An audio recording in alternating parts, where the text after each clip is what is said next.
ഈശോ മിശിഹായ്ക്ക് സ്തുതിയായിരിക്കട്ടെ. ഞാൻ മാണിപ്പറമ്പിലച്ചൻ. സീറോയും നീറോയും. ഉദയം പേരൂരിൻ്റെ ഉപരോധം. നീറോയുടെ ജീവിതം, ലൈഫ് ഓഫ് നീറോ എന്ന പേരിൽ റോമൻ ചരിത്രകാരനായ സ്വെഥേനിയോസ് ഒരു പുസ്തകം രചിച്ചിട്ടുണ്ട്. സ്വെഥേനീസ് എന്ന് പറഞ്ഞാൽ ക്രിസ്തുവർഷം 69 അദ്ദേഹം ജനിച്ചത്. 122 ശേഷമാണ് അദ്ദേഹം മരിച്ചത്. യേശുവിനെക്കുറിച്ച് ബൈബിളിന് പുറത്ത് പല രേഖകളുണ്ട് യേശുവിനെ സൂചിപ്പിക്കുന്ന.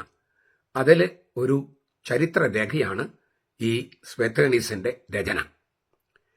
ഈ ലൈഫ് ഓഫ് നീറോ എന്ന് പറയുന്ന നീറോയുടെ ജീവിതം, റോമൻ ചക്രവർത്തിയായിരുന്ന നീറോയുടെ ജീവിതം, ആ നീറോ ആത്മഹത്യ ചെയ്യുന്നത് 68 ഇദ്ദേഹം ജനിക്കുന്നത് 69. അപ്പം നീറോ മരിച്ച് ആത്മഹത്യ ചെയ്ത് ഏതാനും വർഷങ്ങൾക്ക് ഇദ്ദേഹം പിറ്റേ വർഷം അദ്ദേഹം ജനിച്ചു. ഏതാനും വർഷങ്ങൾക്കുള്ളിൽ നീറോയുടെ ജീവിതത്തെക്കുറിച്ച് അദ്ദേഹം പുസ്തകം എഴുതി. ആ സ്വെഥേനീസ് എഴുതിയ ലൈഫ് ഓഫ് നീറോയുടെ ജീവിതം എന്ന പുസ്തകത്തിൽ അധ്യായം 18 മുതൽ 25 വരെയുള്ള അധ്യായങ്ങളിൽ അദ്ദേഹം വർണ്ണിക്കുന്ന ഒരു കാര്യമുണ്ട്. നീറോ ചക്രവർത്തിക്ക് പാട്ട് പാടാൻ അറിയില്ലായിരുന്നു, ഒട്ടുമില്ലായിരുന്നു.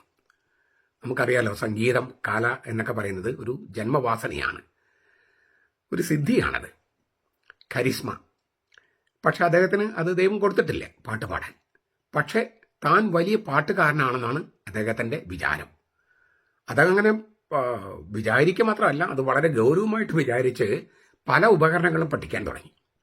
സംഗീതോപകരണങ്ങൾ, ഉപകരണങ്ങൾ. പക്ഷെ ഒന്നും അങ്ങ് ശരിയാവുന്നില്ല. കാരണം അദ്ദേഹത്തിന് ഈ വാസനയില്ല, ജന്മവാസനയില്ല. മാത്രമല്ല, അദ്ദേഹത്തിൻ്റെ സ്വരം വളരെ ദുർബലവും പിന്നെ പരുപരുത്തതുമായിരുന്നു. ഈ പാറപ്പുറത്ത് ചിരട്ടയിട്ടോരയ്ക്ക എന്നൊക്കെ നമ്മൾ പറയില്ലേ, അതുപോലെ ഒരു ഹസ്കി സൗണ്ടായിരുന്നു അദ്ദേഹത്തിൻ്റെത്.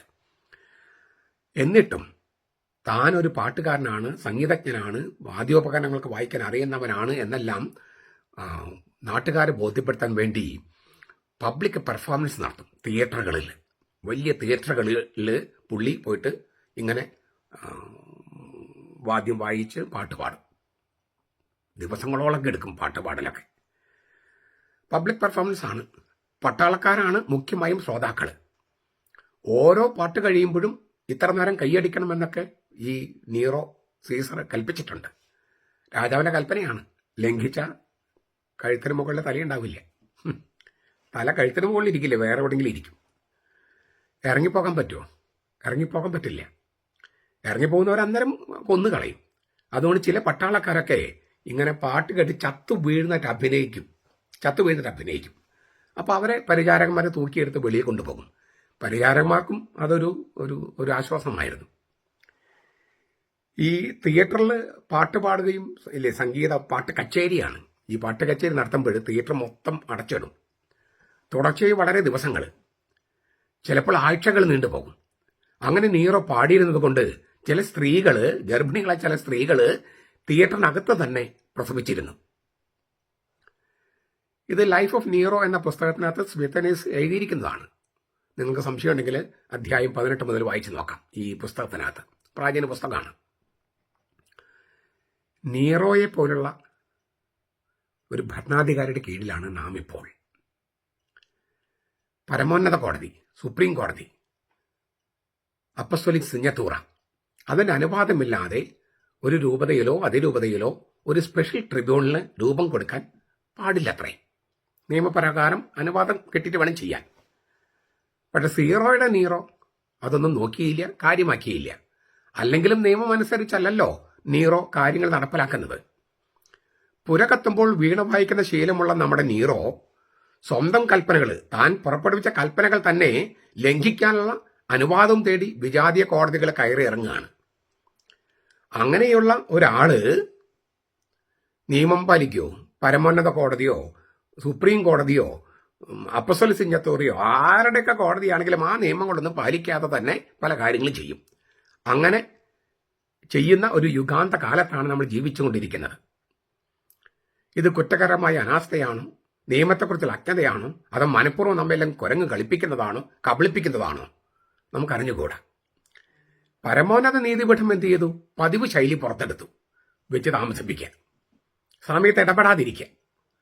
ആരാണോ ട്രിബ്യൂണലിനെ, സ്പെഷ്യൽ ട്രിബ്യൂണലിനെ സൃഷ്ടിച്ചത്, ആ സ്രഷ്ടാക്കൾക്കെതിരെ ഈ ട്രിബ്യൂണല് തെളിവുകൾ ശേഖരിക്കുക, സാക്ഷിമൊഴികൾ രേഖപ്പെടുത്തുക, തൊണ്ടി സാധനങ്ങൾ പരിശോധിക്കുക, അങ്ങനെ എല്ലാം പരിശോധിച്ചതിന്റെ, വളരെ വസ്തുനിഷ്ഠമായി പരിശോധിച്ചതിന്റെ വെളിച്ചത്തിൽ ഈ സ്രഷ്ടാക്കൾ തന്നെ കുറ്റക്കാരെന്ന് ട്രിബ്യൂണല് കണ്ടു വിധി പ്രസ്താവിച്ചു.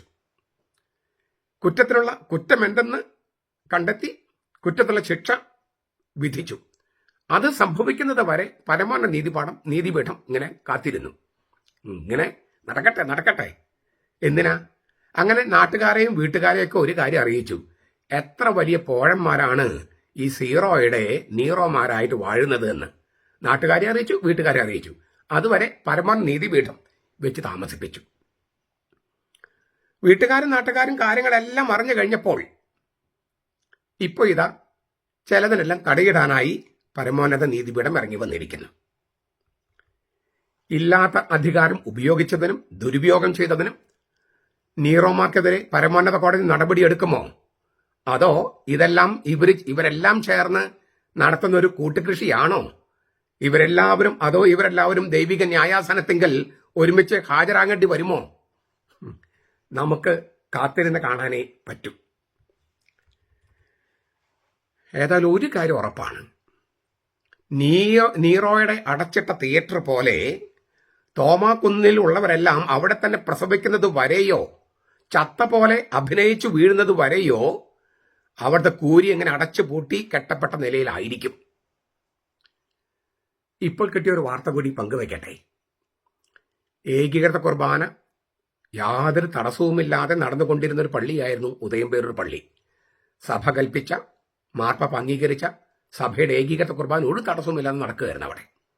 എന്നാൽ ഘട്ടം ഘട്ടമായി ഏകീകൃതം നടപ്പാക്കാൻ വേണ്ടി, ഘട്ടം ഘട്ടമായി ഇല്ലിസിറ്റ് കുർബാന എല്ലാവരുടെയും നടപ്പാക്കാൻ സ്വന്തം ആളുകളെ വിട്ടും ചില വേശ്യപ്പെണ്ണുങ്ങളും വിട്ടും അവിടെ പ്രശ്നമുണ്ടാക്കി. അങ്ങനെ പള്ളി അടപ്പിച്ചു. അതൊരു മറ്റൊരു കൂരിയ. ആ കൂരിയായെ ഇപ്പോൾ ഉദയംപേരൂർ പള്ളിക്കാര് ഉപരോധിക്കുകയാണ്. ഈ നോമ്പ് കാലത്തെങ്കിലും ഞങ്ങളുടെ ആധ്യാത്മിക ആവശ്യങ്ങൾ നിറവേറ്റിത്തരൂ എന്ന യാചനയുമായിട്ടാണ് അവര് കൂരിയായിൽ ഉപരോധം ഏർപ്പെടുത്തിയിരിക്കുന്നത്. ഈ 3 കൂരിയായും കൂടി എന്താണ് ചെയ്യുന്നത്? ഈ ചൈനയുടെ ഏകഛത്രാധിപതി ക്സി ജിൻപിങ്, അല്ലെങ്കിൽ നോർത്ത് കൊറിയയുടെ സ്വേച്ഛാധിപതി കിം ജോങ് ഉൻ എന്നിവരെല്ലാം നമ്മുടെ നീറോമാരെക്കാൾ എത്രയോ ഭേദം. അവർ സ്വന്തം ആളുകളെ ഇങ്ങനെ കൊല്ലാക്കൊല ചെയ്യുമോ? നമ്മുടെ കർത്താവ് ഈശോ മിശിഹായുടെ കൃപയും പിതാവായ ദൈവത്തിന്റെ സ്നേഹവും പരിശുദ്ധാത്മാവിന്റെ സഹവാസവും നാം എല്ലാവരോടും കൂടി ഉണ്ടായിരിക്കട്ടെ, ഇപ്പോഴും എപ്പോഴും എന്നേക്കും. ആമേൻ.